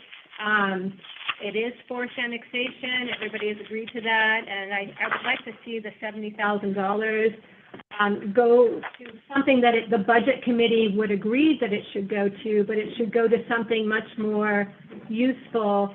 And we definitely have a use for it elsewhere, and so I'm voting no. And a side comment, forced annexation sounds an awful lot to me like eminent domain. And we don't do that here. And also, Madam Mayor, if you don't mind me, I'd like to chime in into some of the comments that were made today. I really want to emphasize that, because I've heard through the grapevine that there are residents of King City who feel that other people who do not live in the city of King City should not have the same weight and authority to speak at our meetings. I want to remind the public that is the unincorporated area of the citizens that are coming to speak at King City Council. They're not a member of another city. It's not like we have somebody from Sherwood coming in, although I think that would be fine, but it's not the same as somebody coming in from Sherwood or the Dalles telling the city of King City what they should and shouldn't do. These are people that have no other representation. They are not incorporated or part of any other city where they can voice any opposition or thoughts to the actions taken by King City that directly impact them both financially, socially, their homes, their future, their animals, their plants, their way of living. And anybody who wants to stand up and put on the record that those people should not have the same equal rights as the people in King City, then I ask you, are you the same people who say that people on green cards and people that have come to the Dreamers, that have come to the United States, have no rights to speak up either? I'm just finding a lot of hypocrisy in this, and I just want to urge us as human beings and Americans that we be inclusive and stop this negativity of segregation and Jim Crow laws. I'm just... Councilor Braverman, thank you for your point. Okay, if there's no other discussion points, we can... Just one other counterpoint. Sure. Jason Snyder does represent everybody who is in Washington County, so there is a voice for those people. He's the former mayor of Tigard, and he's the representative for all of that area. So just one clarity, because I've spoken to him. He does represent all of you from Washington County. Yeah. I think she just meant in our city, but I understand. I understand. Yeah. Okay. Let's go ahead and we will call for a vote. Councilor Arditi. Vote? Can I get a motion? Motion to vote for the purchase. No. Okay. Second. Councilor Arditi. No. Councilor Hartman. Yes. Council President Gelfand. Yes. Councilor Tyso. Yes, and yes, because if somebody in your public it says she wants to buy the land, then have her buy the land from us or supersede us. That's fine. And I know you're shaking your head, but and that's your prerogative. Yes. Councilor Braverman. No. Councilor Gerhart. Bigger no. Okay, and Mayor Kazmersky, I will also vote no. Resolution fails 4-3. Next on our agenda is our resolution R202508, respectful workplace. I have a statement that I would like to read just before we start the discussion. Over the past 4 months since joining this council, it's become clear that while we share a deep commitment to our city, our work together has often been marked by tension and division. This has made it difficult to find common ground and make meaningful progress on the goals we know matter most to our community. A respectful workplace is not just a policy, it's a principle. It's not optional, it's essential. It is the foundation of effective leadership and productive collaboration. Without it, we risk losing focus on the very reason we're here, to serve the people of the city. Moving forward, we must renew our commitment to respectful communication, mutual understanding, and a spirit of teamwork. Council, city staff, and community must come together with a shared vision and a willingness to work side by side. That's how we build a better city, is together. That's how I'd like to open. Does anybody have anything they would like to say? You said it beautifully, and yes. Thank you. Well said. Thank you. Does anybody else have anything they would like to add? Motion to vote. Mayor, did you have something you wanted to add? I did prepare something. I want to make this very clear to the record. I think you said it very eloquently, Mayor, and we couldn't agree more. And the 3 elected city councilors, myself, the mayor, and Councilor Arditi, since January, have been subjected to a lot of what we call bullying by the city manager, the city attorney, the former mayor Manalis, and other appointed council members. Bullying goes both ways. It doesn't just go one direction. The 3 elected city councilors have witnessed since January the city manager refusing to be managed by the city council. Instead, the city manager has continued to dictate to the city council what goals he wants to pursue. He works only directly with the city attorney. The 2 of them work in tandem. They don't work with the city council. They only give direction to the city council on what we are to do. At the Respectful Workplace training that we attended on February 19th on 2025 by CIS, which is the city's insurance carrier, Sharon Harris came from the city and told City Council that the City Council manages the city manager. The city manager manages the city staff. City councilors are not city staff. Yet the city manager continues to treat the city councilors as if he is the boss and we are the staff. And this resolution that we created last meeting that was overridden by the city manager and presumably the city attorney is a great example of how we've been bullied by these 2 people. And yet the voters have voted us in and entrusted us by their votes that we will properly manage the city process. And yet, as you can see from prime example, we are prevented from doing so. Every attempt made by us to get the city manager to respond to any request or directive, or even to just be cooperative and let us put together goals or anything, we've been told that we're harassing and threatening the city manager. Again, performance management of the city manager is enumerated in the municipal code as the duties that the city council is supposed to do. And yet, every attempt that we have tried, we have been told that we are being disrespectful to them. I have a problem with this. I feel that their allegations are false and that the city manager and the city attorney refuse to be managed by the city council. So performance management should be coming from City Council, and performance management means making sure the city manager is performing his duties per the municipal code, our charter, ethics, and Oregon law. So far, the 3 elected city councilors see many areas where the city manager has not been performing the job properly. He has overstepped his authority. He has not been transparent on several matters, and some would argue has been dishonest about deadlines and facts that have just tonight been proven to be false. This does not instill trust and transparency by our city government. The city manager has scheduled several meetings outside those mandated by the city's charter without even clearing those dates with City Council. The city manager has failed to provide timely audits to King City, provide requested financial information to the city councilors that me and the mayor have asked since January, and he has not provided them to us. We find this to be reprehensible. I think that we've had no real competent parliamentary advice from our city attorney about really following our rules properly. The factual examples are so numerous. I think we are not working from the same playbook. And currently we've been in an impasse. And trying to put into a place a respectful workplace policy without the above being addressed and resolved will not at all solve these major defects and impasse that the city councilors are having with city staff. So that is a major concern of mine.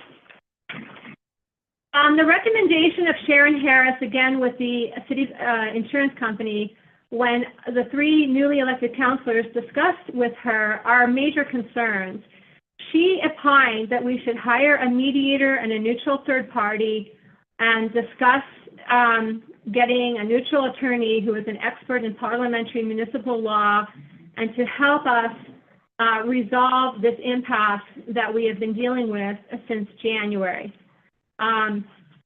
So I think at this point, Mayor, I'd like to make a motion.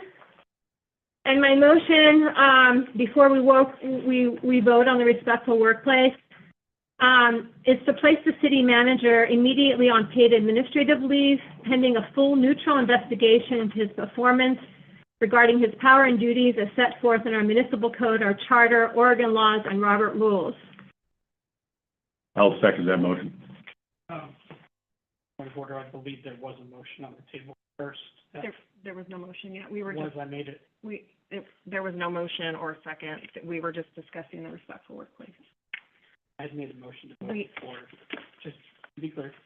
Keep going. Okay, it wasn't recognized, there was no second. So we now have this motion on the table. It has been moved and seconded.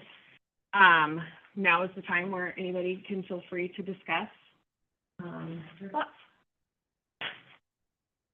I would like to just say, as far as, you know, I've been on the council for 4 months, a couple points that I have from just my own experience relating to this respectful workplace resolution. I don't think it's in a spot that it's ready to be voted on. There's a lot of issues, in my opinion, as far as reporting, who's reviewing, who's investigating. Nonetheless, I've been told on multiple occasions, multiple meetings, that I can't make a motion, that I can't amend a motion, that I can't add agenda items. I've been told I'm out of order on multiple occasions. I've been denied the opportunity to add agenda items well in advance of a meeting. Information has been withheld until the day of the meeting that is pertinent to resolutions that require a critical eye, giving me no time to digest or think through thoughtful questions. Many of my emails from January through even this last week either go unanswered or are not answered until I circle back and check back in on multiple occasions. My requests for financial records still have not been completed as I requested. Communications have been oftentimes unkind, demeaning, or not in a professionally accepted, timely fashion. Most recently, since becoming the mayor, it's been told to me on multiple occasions since January that the mayor sets the agenda. Our municipal code says that the mayor will determine the meeting agenda. The city manager, with the approval of the mayor, shall prepare an agenda. But I was bypassed. Our agenda went live on our website before it was shown to me at all. There were several things that I wanted to change that were changed. not only that, but each resolution listed tonight either is blank in the mayor category at the bottom, whoever signs it, or Council President Gelton's name has been left on it. Another request that I made when the agenda came out to make sure that that was updated with my name, as I am now the mayor. Those requests just have gone unanswered. So to me, there's a lot of work that needs to be done in regards to a respectful workplace resolution. My recommendation, before this motion was going to be set forth, is that we need to develop this together, plain and simple. So that is my experience over the last 4 months. For this motion, is there any further discussion? I would just like to add that my observations is that the city manager, along with the city attorney, continue to work in what I call the shadows, open and transparent, or working properly with city council's authority and vote, and not at all adhering to the powers and duties vested to city council members. And the most recent example, I think, is so heinous that I need to bring it out in the open record.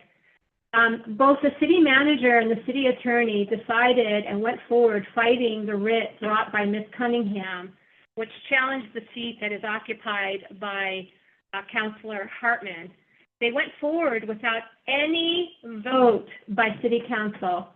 They hired outside counsel without any vote by city council. They incurred attorney fees without any vote by city council.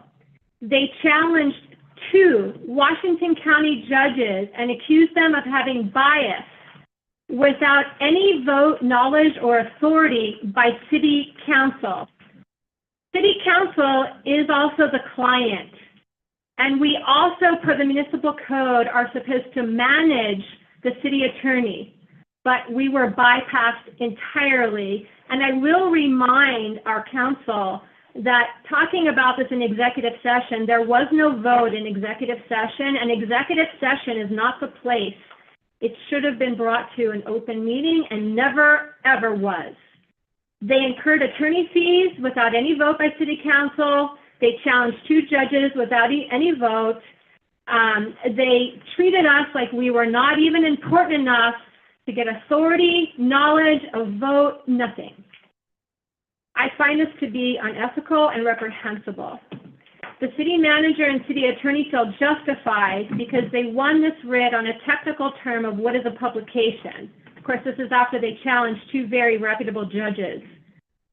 This was a waste of time, attorney fees, and shows the lengths both of them will go to get their end goal, which is to keep somebody on the city council that they believe will just completely allow the city manager and the city attorney to continue their duties without going through city council.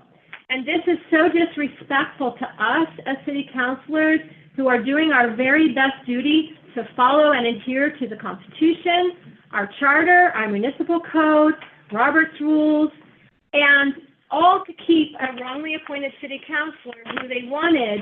Just shows the lengths of the bad behavior they'll go to and the despicable conduct that they'll continue if we don't put a stop to it immediately. Councilor Braverman, could you please just restate your motion and then we can vote on it? I just want to make sure that we get the wording right. My motion is to place the city manager immediately on paid administrative leave pending a full neutral investigation into his performance regarding his power and duties as set forth in our municipal code, our charter, Oregon laws, and Robert's rules. Thank you. Any further discussion? Who's going to intend to have to do his job? Who's going to do his job when he's placed on administrative leave? Have a plan for that yet? This all should have been discussed in executive session, not here. If you want to do it here, we will. I will abstain, which will give you a 3-3 vote, and then we'll go to executive session. But you're going to have to flesh this out a little bit better than what you're just making these motions. Okay? That's it. I'm late for a meeting, and I'm sitting here waiting. I've listened to everybody's discussion tonight, and I haven't said a lot of stuff. But if you're going to make a motion like that, you better have something to back it up, okay? That's all I'm saying. So if you want to vote, fine. I'm going to abstain until we get in a room together and have this discussion privately. Thank you. Any further comment? I've known Mike, I was here when he was hired. Yep. And Mike's an amazing man. You guys may not appreciate that, but he is. The knowledge that he possesses is outrageous. I'm a fairly bright guy. I couldn't even touch it. You guys don't know that. But yet you're hearing Braverman bully us, which is what she does. Constantly. What do you think she's doing? I know you guys are all ears up. Continue. Anyway, Mike earns his pay. He takes a beating from a lot of people, and I think he does a really good job, and I would support him. Any further comment? This wasn't an agenda item, I just have to put that out there. And then to point, normal leave.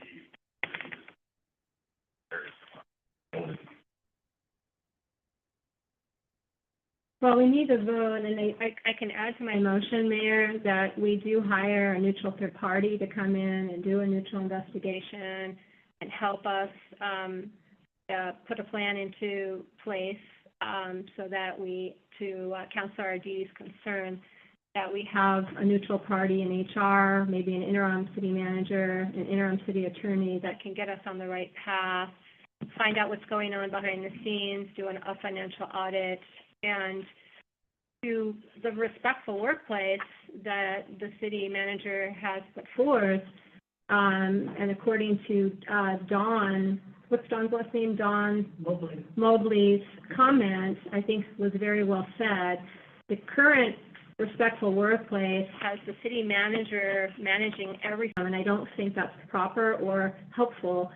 So if we hire a third-party neutral HR, somebody who can help guide us to write that policy properly, and that we have some check and balances, that will give us time to figure out what we don't know and how to put this in play so that we do, in fact, have a full, respectful, and respectful workplace. Okay, so the motion is being amended to include... Another comment, do we have an idea who that third party would be? There's probably somebody from the League of Oregon Cities. It could be a League of Oregon Cities, it could be LGPS. There's a couple of mediators that have been suggested to us when we called Sharon Harris. We have an array of people to call, and so it's part of my motion. And the reason why I suggest that Councilor Arditi vote to put the city manager on paid admin leave pending a neutral investigation, that way we can put all the pieces in place. And it's not really anything heinous, it's just putting somebody on paid leave while we get all our ducks in a row. Because if we stay the course, we're going to continue an impasse that we can't get past. So this is a positive step to get us on the right path. Okay, so just for the record, the motion has been amended to add in hiring a third-party neutral company to help us with an investigation, HR services, provide help fighting a interim city manager. Yes, and I have spoken to a few, but... And so, Councilor Gerhart, do you still second that amended motion? Yes. Okay. If there's no other discussion, we can call for a vote. Councilman, please. I agree with Mr. Arditi that this is not a discussion that should have happened here, period. It should have happened in executive session. Blindside for all of us. And unfortunately, though, we can't vote in. I understand, but in an executive session, it's information gathering and trying to come to some kind of consensus before we make a presentation to the public. This is not right. This is definitely incorrect. And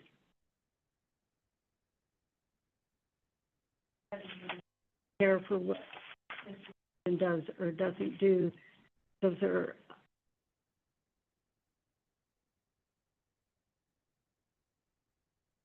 it's incorrect to do it here, and I am going to vote no. Okay. I would like to just make a comment to that, ORS 192.660, that outlines the executive session, permitted matters. It says the governing body of a public may hold an executive session for the following, but it doesn't say you must. So while, yes, I agree that it's likely typical that you would do this in executive session, ORS, in my opinion, doesn't say that we cannot hold this in a public forum. And this has been a very public thing for the last 4 months, so, Can I want to respond to her comment though, because we did have an executive session, and I can't go into what was said there, but I will say that in that executive session several weeks ago, we were told by the city that he would be bringing in somebody, and in the last 3 or 4 weeks, nobody has been brought in. So, to my credit, since nothing has been done, and it had already been discussed in executive session, and we have a witness to that, she's not here right now, but Barbara Sherman was there. Since nothing is being done, I feel like we have a duty now to take action. So that's what I'm going to say. okay. We have a motion and a second. Let's go ahead and call for the vote. Councilor Tyso? No. Council President Nelson? No. Councilor Braverman? Yes. Councilor Arditi? No, because I'm going to abstain. Needs to be fleshed out much better than it is now. Councilor Hartman? No. And, Councilor Gerhart? And Mayor Kazimierski, I would vote yes to this. So the motion fails 3-1. So I will bring it back to the respectful workplace resolution, and again, I would recommend that this needs to be reworked as well. I don't think we are at an impasse. We need help, obviously. We need somebody to come in and help us. Regardless of the way that the last motion went, I still would like to make a motion that we do hire a third-party neutral company to come in and still perform investigations of performance review as it relates to municipal code to help us develop a type of workplace resolution. The last 4 months have been difficult. We need somebody to come help us. So regardless of, the first part of Councilor Braverman's motion, I still believe that we need help in regards to this. So I would like to make a motion that we still hire a neutral third party to come in and provide HR services to perform performance reviews of city manager, city attorney, city departments, and to help us mediate and create a proper, respectful workplace. I'll second that motion. And for discussion? Could we amend it that we're hiring somebody to build the performance review so that this group can do the performance review that we're supposed to be doing? It's our responsibility to do those, not a third party. I'm going to say no because of the way that this has already gone the last 4 months. I am going to reject that amendment because I think that we do need somebody that is neutral coming in, performing this, and it should not be us. And our council duties to do those reviews, just to be clear. It is. I agree. But I would argue that we need help doing this. Yes, and the other thing that we have discussed and have not acted on is, and the League of Oregon Cities can give us the onboarding training that we need to run a respectful council meeting. And we desperately need that. Yeah. And that. We do. I agree. And we asked for that several weeks ago, and it is not happening. Well, okay, so then who is the point of contact for contacting LOC and putting this in place? Is it our responsibility? Is it something that we give? Is it something that we give the city attorney, or that we give the city manager the? We already have. Mayor, I'd like you to be the point of contact, and I think we should find whoever neutral party is available and affordable and can come in immediately. So whoever that is, I think that that's the mayor, I would ask you to reach out, because they will only come in if there's a unanimous vote to engage them. Trying to have a conversation with them without a unanimous or at least a majority of the city council agreeing to engage a third party, they will not share their rates, they don't have authority to engage with us unless we have a motion with a majority vote that we are bringing in a neutral third party, and I suggest we leave it as a neutral third party because I don't know who it's going to be.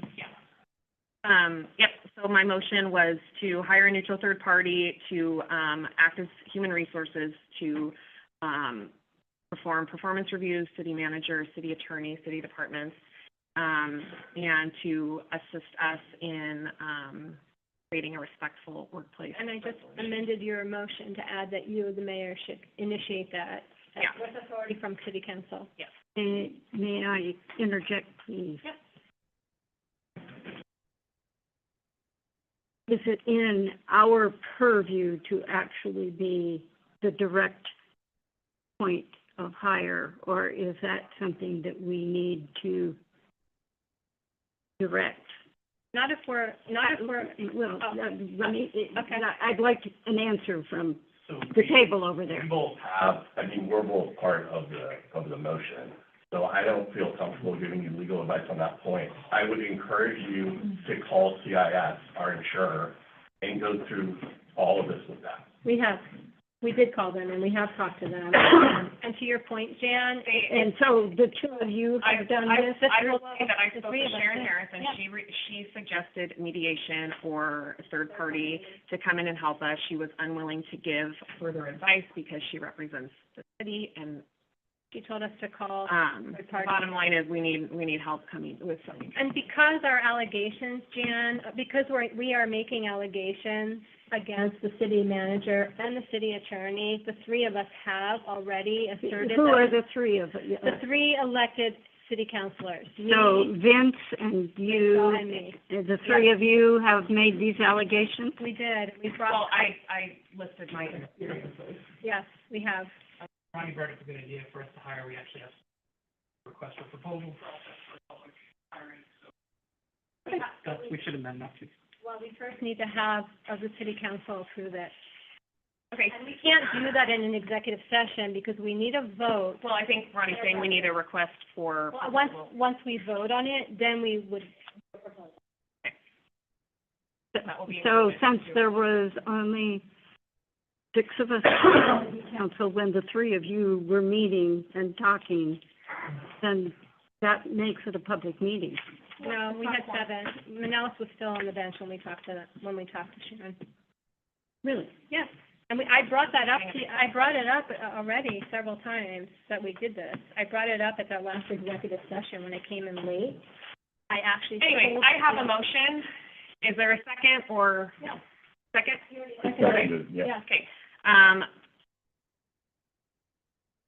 Okay, so the motion again is to hire a neutral third party to perform HR, to get us HR services, perform performance reviews on the city manager, city attorney, and city departments. And we will follow, the correct process in doing that, which it looks like is request for, proposal to hire HR, RFP. And it was seconded by, Councilor Kent. And I said that you, the mayor, would be the one to be the point of contact right now. All right. Go ahead and call for a vote. Councilor Gearhart? Yes. Councilor Tyso? Yes. Councilor Braverman? Yes. Council President Gelfand? Yes. Councilor Hartman? Yes. Councilor Arditi? Yes. Okay, and Mayor Kazmersky, I vote yes as well. Okay, motion passes to hire a neutral third party. Okay, so we still need to, decide whether we're gonna vote on the respectful workplace policy. I think it needs to be reworked. I don't know that it needs to be voted yes or no at this point. I believe it should be tabled until we move forward with. Yeah, so should we table it or should we send it back to be? We should table it. Table it I till, think we need to table it, we're not giving a direction on what to rewrite, because we're. Yeah, because we have no idea at this point. If we're gonna It's ask a third pointless. party, they should We should wait, yeah, I agree with, so, Councilman Hartman. We I should think at wait. this point, I would like to make a motion that this, resolution be reworked at such time that we have a third-party company that can help us do. I agree, second. Okay, all in favor, raise your hand. Aye. Got a no? All against? Abstain. Okay, abstained by Council President Gelfen. Ronnie, do you have all that? Okay. The last thing on our agenda is the development agreement. Charlene, is there any information that you would like to share with us on this? Interdevelopment agreement, this is Charlotte Properties, subdivision between Ellesmere and, south of the river, 60 acres in size. This is the development agreement that ensures that the public improvements are done for our requirements and that, developer put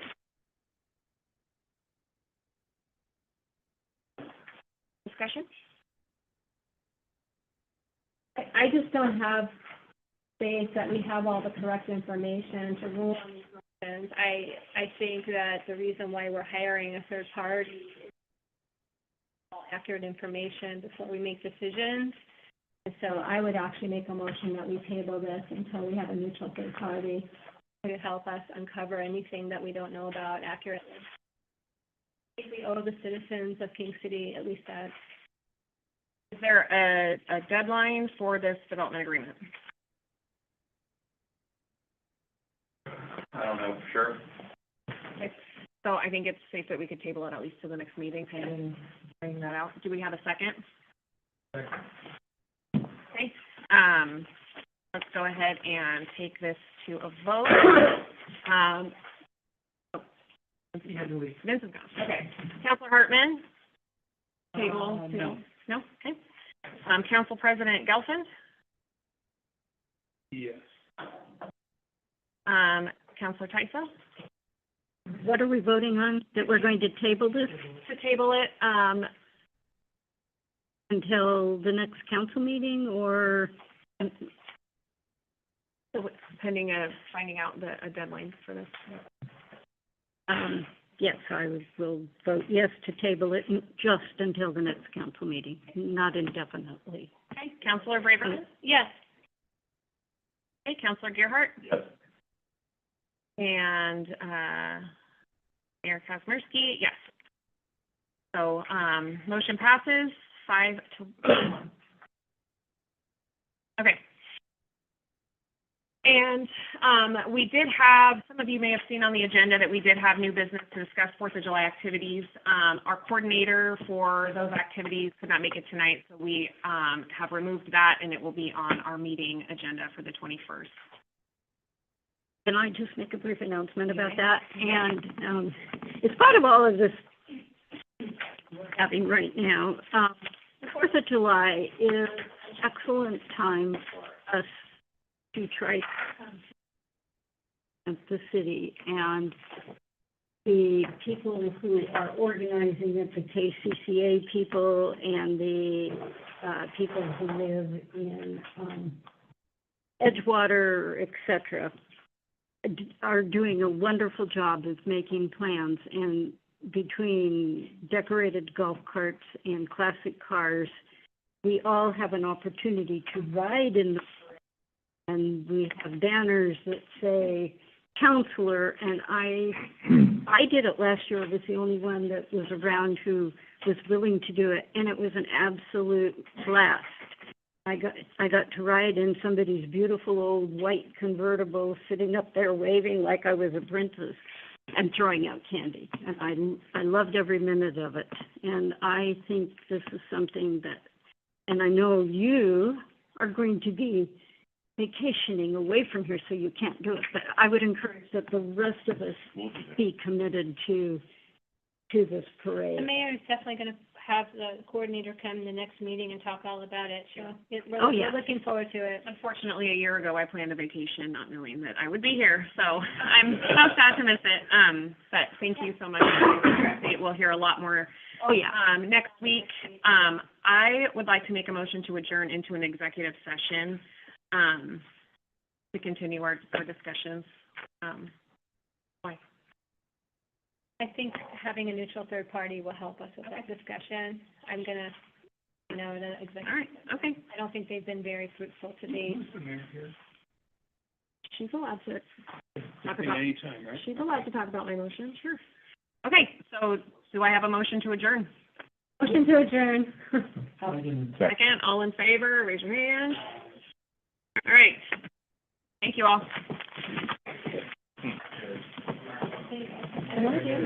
You can count this in.